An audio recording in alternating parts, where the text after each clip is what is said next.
안녕하세요. 이번 시간에는 소나웍스의 사운드 아이디 레퍼런스를 마스터해보는 소나웍스 사운드 아이디 레퍼런스 완전 정복의 시간을 가져보도록 하겠습니다. 실내 음향에서 스피커 재생 밸런스의 최적화를 위한 툴은 여러 가지가 존재하지만 소나웍스의 사운드 아이디 레퍼런스만큼 완벽한 범용성과 전문성 그리고 정확성을 가진 툴은 별로 없습니다.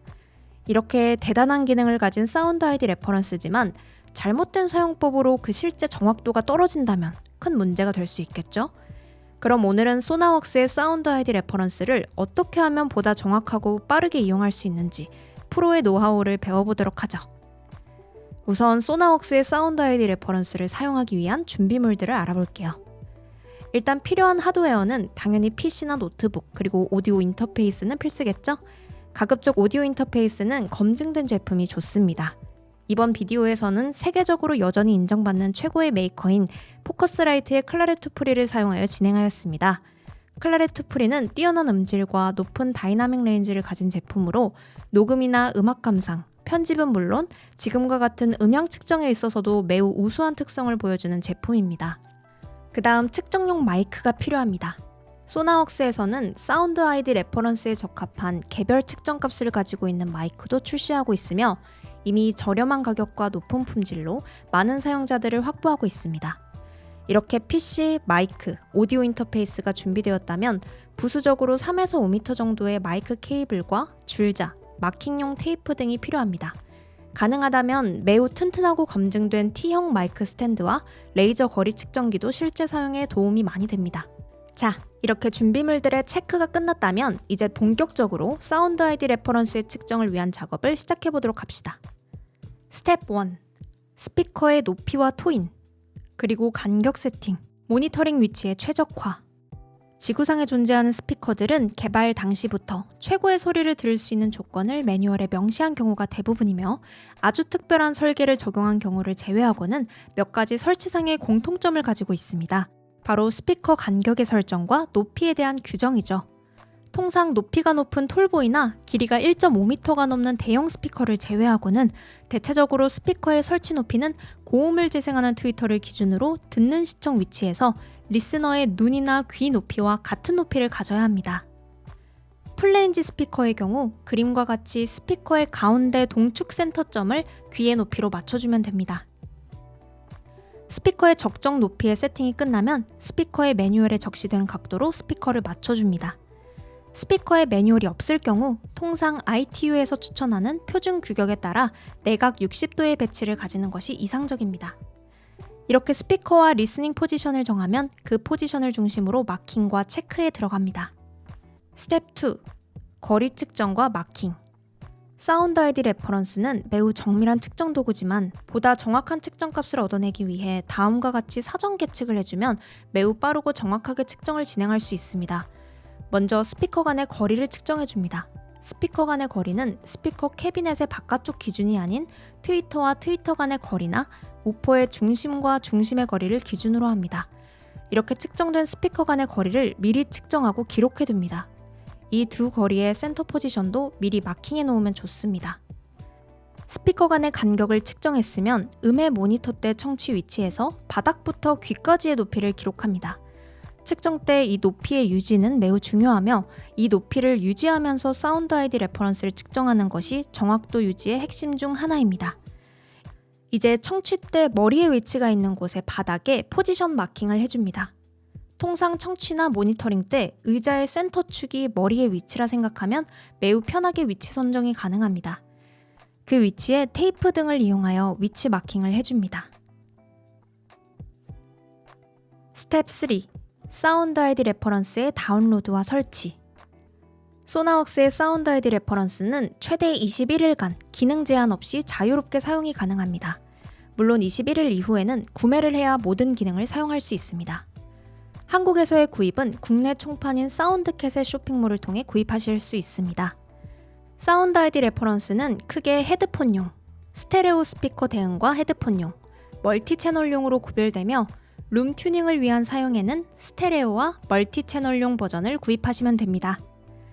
프로그램은 시리얼 구매 형식으로 진행되고 다운로드와 설치는 소나웍스 홈페이지를 통해 진행됩니다. 제품 중에는 측정용 전용 마이크와 함께 패키지로 구성된 제품도 있으니 측정 마이크가 없을 경우에는 이 패키지를 구입하는 것이 유리합니다. 먼저 www.sonaworks.com에 접속하여 프로그램을 다운로드받고 설치해 주어야 합니다. 프로그램을 다운로드받고 설치하기 위해서는 반드시 소나웍스의 회원으로 등록이 되어야 하며 다음과 같은 방법으로 가입을 진행할 수 있습니다. 소나웍스 홈페이지에서 우측 상단의 로그인 메뉴를 누릅니다. 그리고 로그인 메뉴를 진입한 후 우측에 있는 사인업을 눌러 가입을 진행합니다. 페이스북, 구글, 애플 아이디를 사용하셔도 되며 기존에 사용하시던 네이버 등의 아이디를 사용해도 됩니다. 이때 사용한 아이디와 주소가 소나웍스의 아이디로 사용되게 됩니다. 사용될 이메일 주소를 써준 후 추가로 사용할 패스워드를 입력해주면 이때 기입한 이메일로 인증 메일이 송부되었다는 메시지가 나옵니다. 메일로 보내준 인증 메일을 확인해주면 등록한 아이디와 메일 주소로 가입이 끝나게 됩니다. 이렇게 가입된 아이디로 다시 로그인을 해줍니다. 그리고 마이 어카운트 메뉴에서 Register a New License를 눌러 구입한 사운드 아이디 레퍼런스의 시리얼 넘버를 입력해 레지스터 버튼을 눌러 등록을 진행합니다. 라이센스 항목에 등록된 사운드 아이디 레퍼런스의 항목과 시리얼 번호를 확인할 수 있습니다. 같은 시리얼로 총 3대의 다른 PC에 설치해서 사용할 수 있습니다. 사운드 아이디 레퍼런스 등록 정보에서 다운로드 버튼을 눌러주면 이제 사운드 아이디 레퍼런스 프로그램의 다운로드와 설치를 진행할 수 있습니다. 자신의 OS에 맞춰 선택해줍니다. 제 경우 윈도우 11 사용자이므로 윈도우를 선택하고 다운로드 인스톨러를 눌러줍니다. 설치를 진행해 보겠습니다.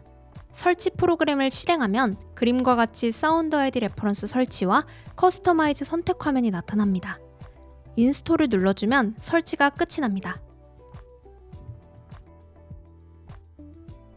등록했던 아이디와 비밀번호로 로그인을 해줍니다. 체험판을 사용할 경우 스타트 프리 트라이얼을, 저처럼 정식 구매한 시리얼이 있을 경우 액티브 라이센스를 눌러줍니다. 스타트 셋업을 눌러줍니다. 오픈 어플리케이션을 눌러줍니다. 이제 사운드 아이디 레퍼런스의 측정을 시작할 준비가 되었습니다. 스텝 4. 측정 전 마이크의 설치와 조정. 스텝 1과 2를 통해 미리 마킹한 지정된 위치에 의자를 치우고 마이크 스탠드를 설치한 후 마이크의 높이를 미리 측정한 귀 높이로 맞춰줍니다. 스탠드를 사용하지 않을 경우 귀 높이에 해당하는 자신의 신체 높이를 미리 체크해 두어야 정확한 측정을 할 수 있습니다. 스텝 5. 사운드 아이디 레퍼런스 측정 진행. 스텝 4까지 준비가 끝나면 사운드 아이디 레퍼런스 프로그램의 Get Started 버튼을 눌러 측정을 시작합니다.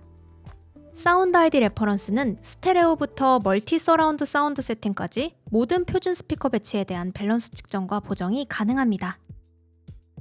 이번에는 스테레오 기준으로 진행을 해보겠습니다. 2.0 스테레오 측정을 선택하고 넥스트를 누릅니다. 셋업을 위한 체크리스트 항목이 나오면 확인 후 항목을 체크해줍니다. 맨 위에부터 팬텀 전원을 넣어줬는지, 그리고 오디오 인터페이스에서 인아웃의 라우팅과 같은 세팅 적용을 정상적으로 했는지를 확인하고 스피커를 통해 마이크 입력 신호가 피드백이 걸리지 않게 설정했는지를 확인하는 것을 마지막으로 세팅하고 체크해주면 측정의 준비가 끝납니다. 이제 넥스트를 눌러줍니다. 측정에 사용할 마이크를 선택해야 합니다. 소나웍스의 표준 마이크를 사용할 경우 마이크 사이드에 있는 시리얼을 입력해주면 자동으로 보정 수치가 적용되고 표준 마이크가 없을 경우 오른쪽에 다른 측정 마이크 사용을 선택해주면 됩니다. 다른 마이크 사용 시 해당 모델의 CAL과 같은 마이크 고유 보정값이 있을 경우 그 값을 넣어주시면 됩니다. 저는 소나웍스의 표준 마이크를 사용했기 때문에 시리얼 조회를 통해 자동으로 CAL 값이 적용됨을 알 수 있습니다. 이제 본인의 오디오 인터페이스를 선택해주고 레프트 스피커와 라이트 스피커가 정상적으로 동작하는지를 테스트 버튼을 눌러 확인을 진행해주고 정상이면 넥스트를 눌러 다음 단계로 넘어갑니다. 이제 청음 위치에 대한 측정과 보정 작업에 들어가게 됩니다. 넥스트를 다시 눌러줍니다. 소리를 들어가며 오디오 인터페이스나 스피커의 볼륨을 사용하여 적정 레벨이 될 때까지 음량을 조절해줍니다. 볼륨이 너무 클 경우 음량이 너무 크니 줄이라는 경고가 나오기도 하니 안내에 따라 적정 음량으로 조절한 후 Yes, my volume is set을 눌러줍니다. 사운드 아이디 레퍼런스를 초보자도 쉽게 쓸 수 있는 이유가 바로 이 튜토리얼이 중간중간 나오면 상세히 알려주기 때문이죠. 왼쪽의 사각 메뉴의 항목을 보며 넥스트와 백을 눌러주면 원하는 항목의 동영상을 통해 친절하게 그 측정 방법을 알려줍니다. 영상을 보고 모두 숙지가 되었다면 가릿을 눌러줍니다. 자, 이제 청음 위치에 마이크 스탠드를 놓거나 손에 든 상태로 위치를 맞추고 스타트 어드저스팅을 눌러줍니다. 마이크의 인풋 게인 값이 맞지 않으면 계속 작거나 크니 조절하라는 메시지가 표시됩니다. 적정 입력 값이 되도록 조정해줍니다. 입력 게인 값이 알맞게 조정되면 화면처럼 녹색으로 입력 값이 맞았으니 잠시 기다리라는 사인이 나오게 됩니다. 처리를 시작합니다. 입력 게인의 조절이 끝났다는 사인이 나옵니다. 이제 측정 항목의 표시와 연산이 미터법과 인치법 중 어떤 것을 사용할지 선택하는 항목이 나옵니다. 한국은 미터법이 표준이므로 매트릭을 선택하고 넥스트를 눌러줍니다. 다시 측정을 위한 튜토리얼 동영상이 나옵니다. 백과 넥스트를 눌러가면서 내용을 숙지합니다. 모든 영상의 체크가 끝나면 가릿을 눌러 측정을 해줍니다. 왼쪽 스피커 우퍼 기준으로 약 2cm 떨어진 위치에 스탠드나 핸드헬드로 마이크를 위치한 후 스타트 메저링을 눌러줍니다. 전방 왼쪽 스피커 측정이 끝났다는 메시지가 나오면 넥스트를 눌러줍니다. 똑같은 방법으로 오른쪽 위치에 마이크를 위치합니다. 스타트 메저링을 눌러줍니다.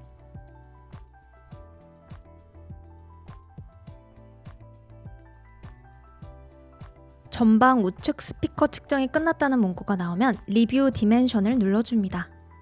사운드 아이디 레퍼런스가 입력 신호 기반으로 연산한 거리가 표시됩니다.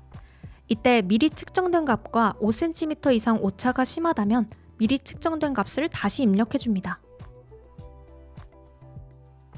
넥스트를 눌러줍니다. 이제 측정 전 마킹해둔 청취 위치와 높이에 정확하게 마이크를 위치한 후 스타트를 눌러줍니다. 측정이 끝나면 리스닝 스팟 로케이티드가 표시됩니다. 이제 리뷰 디멘션을 눌러줍니다. 만약 측정된 값이 미리 계측해 놓은 값과 맞지 않을 경우 수동으로 수치를 맞춰줍니다. 사운드 아이디 레퍼런스는 매우 정확한 측정 값을 보여주지만 마이크의 각도와 높이, 위치가 손으로 들고 측정하는 과정에서 틀어질 경우 그 값이 틀리게 나올 수 있습니다. 따라서 이 과정까지는 마이크 스탠드를 사용하는 것이 정확성을 높이는 방법이 될 수 있습니다. 아까 앞에서 설명했듯 이번 영상의 경우 스피커 사이의 거리와 청취 위치부터 스피커까지의 거리를 사전에 측정해 놓았기 때문에 이 측정 값을 넣어 주었습니다. 넥스트를 눌러줍니다. 이제 제일 긴 마지막 측정 과정이 시작됩니다. 바로 공간 반응 측정입니다. 고정된 위치가 아닌 가변 포지션 측정으로 정확한 실내의 주파수 대역 분포와 RT60에 대한 대응, 수정되어야 할 값의 사전 데이터 수집이 이루어지는 작업입니다. 여기서부터는 핸드헬드로 측정을 해야 하므로 마이크의 높이 유지에 매우 신경을 많이 써야 합니다. 마이크의 높이와 방향이 오락가락하면 측정 데이터에서 다른 결과가 나올 수 있으므로 매우 조심해야 합니다. 사진에서 보이는 것처럼 플러스자 마킹 쪽으로 마이크의 방향과 높이를 유지하는 것이 핵심 테크닉입니다. 지금부터는 안내에 따라 표시되는 관역 안으로 마이크를 끊임없이 이동해줘야 합니다.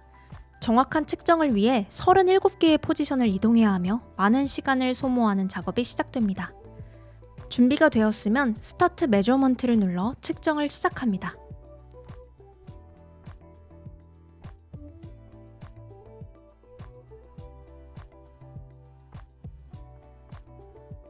(37) 개의 포인트 체크가 끝나면 측정이 완료되었다는 메시지가 나옵니다.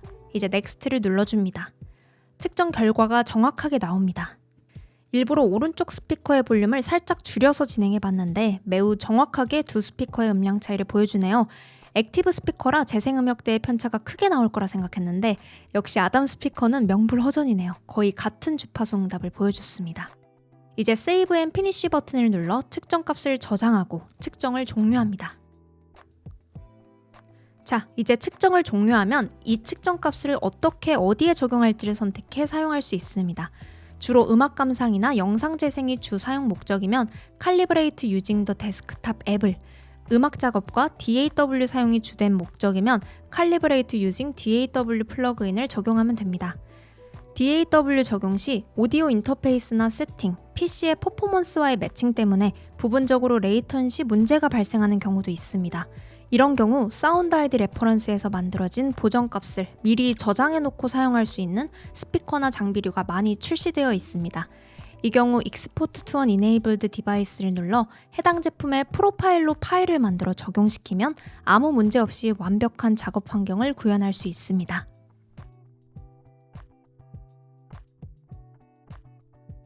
저는 이제 Calibrate using the Desktop 앱을 선택해 진행해 보겠습니다. 출력 장비인 오디오 인터페이스 모델을 선택하고 Continue를 눌러서 다음 메뉴로 들어가 적정 재생 음량을 맞춰주고 다시 Continue를 눌러줍니다. 이제 사운드 아이디 레퍼런스 어플이 실행되면서 어떻게 적용할지를 물어봅니다. 현재 측정한 공간에서는 일반적인 스테레오 음원 작업이 많으므로 플랫 타겟을 선택했습니다. 만약 돌비 애트모스 작업을 하는 경우에는 DLB로 세팅을 선택하면 되고 그 이외에 수정된 값을 수동으로 차등 보정을 진행할 경우 커스텀 타겟을 선택해서 보정값을 수정해서 적용하는 것도 가능합니다. 사운드 아이디 레퍼런스 어플을 온오프해가며 음을 비교해보면 얼마나 극적으로 잘 보정되는지를 손쉽게 확인할 수 있습니다. 이제까지 세계 최고의 룸 튜닝 유틸리티인 소나웍스의 사운드 아이디 레퍼런스 아이디의 모든 것을 알아보았습니다. 감사합니다.